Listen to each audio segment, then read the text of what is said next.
mereka sampai di Troas. Dikatakan di ayat 9 ini. Pada malam harinya, tampaklah oleh Paulus suatu penglihatan. Ada seorang Makedonia berdiri di situ dan berseru kepadanya. Di penglihatan itu orang Makedonia berseru kepada Paulus. Katanya, menyeberanglah kemari dan tolonglah kami. Itu penglihatan Paulus.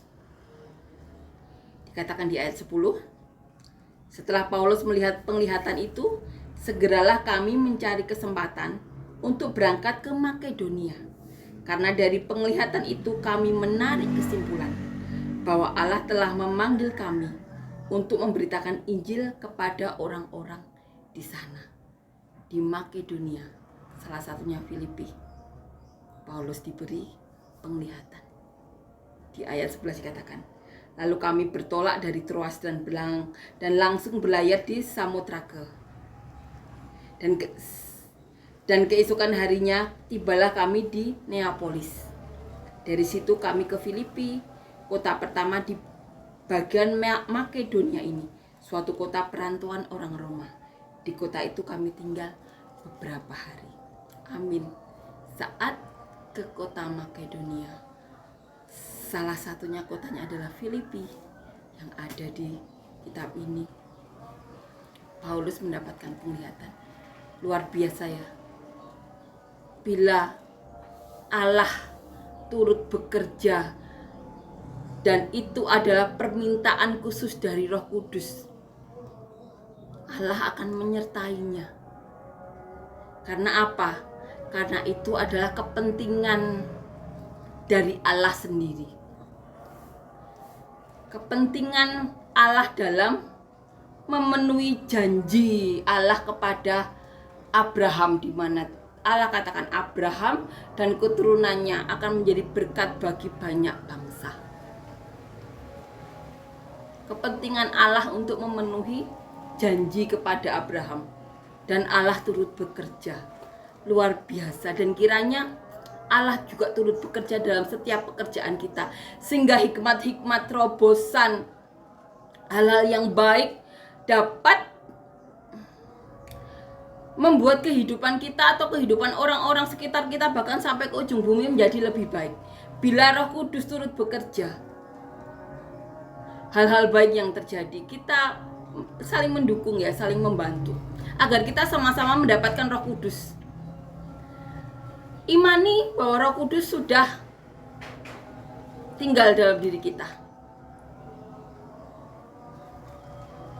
Tapi perlu hati yang mengasihi Tuhan Yesus, yang membuat Roh Kudus itu bekerja, sehingga Tuhan Yesus, Roh Kudus mau memakai diri kita. Kita harus menguduskan diri kita. Dengan apa? Dengan melakukan apapun yang menjadi kehendak Tuhan Yesus, yang merupakan kehendak Bapa. Jangan lakukan yang tidak sesuai dengan kehendak Bapa. Kalaupun kita melakukan kesalahan seperti Saulus yang akhirnya berubah menjadi nama Paulus ya, Tuhan tetap akan pakai. Karena di dalam kesalahan Saulus itu, yang dimana Saulus pekerjaannya di mahkamah agama, tapi dalam diri Paulus ada yang bisa dipakai Tuhan Yesus. Dan ketika Paulus dipakai, luar biasa. Bahkan Paulus dipakai untuk tugas-tugas khusus. Sampai Roh Kudus berbicara, aku mau khususkan Paulus dan Barnabas untukku, untuk tugas yang akan diberikan kepada Paulus dan Barnabas. Seperti itu. Amin ya. Amin. Biarlah diri kita melakukan hal-hal yang baik ya, yang sesuai dengan kehendak Bapa. Biarlah pikiran kita fokus melakukan apa yang menjadi kehendak Bapa. Jangan belok ke kiri, jangan belok ke kanan. Kalau melakukan kesalahan, berbalik kepada Tuhan Yesus. Jangan karena kegengsian kita, keegoisan kita, harga diri kita yang terlalu tinggi, surga terlepas. Karena kita tidak tahu hidup kita sampai kapan.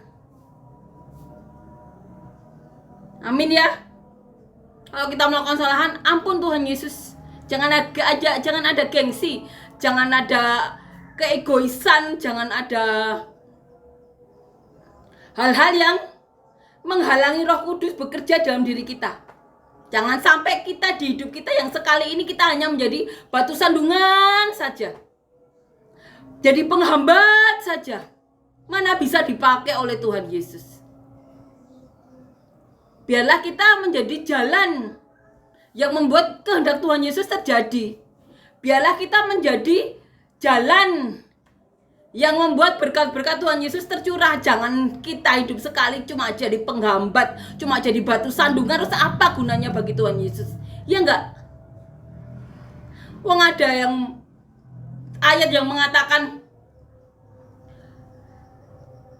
ada yang mengusir setan, ada yang melakukan mujizat, tapi Tuhan Yesus berkata, aku tidak mengenal kamu. Maka rendah hatilah. Lakukan apa saja yang menjadi kehendak Tuhan Yesus. Biarlah di hidup kita yang sekali ini kita bisa menjadi apapun yang menjadi kehendak Tuhan Yesus. Kita bisa menjadi saluran berkat Tuhan Yesus. Kita bisa menjadi solusi-solusi ya, yang Tuhan Yesus curahkan dalam hikmat-hikmat kita.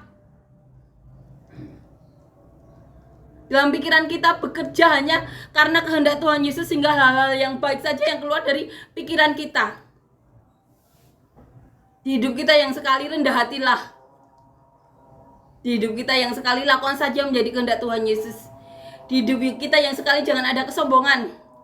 Di hidup kita yang sekali ini biarlah nama Tuhan Yesus yang dipermulakan di dalam hidup kita. Amin ya, kita saling bantu, kita saling menolong. Karena tujuan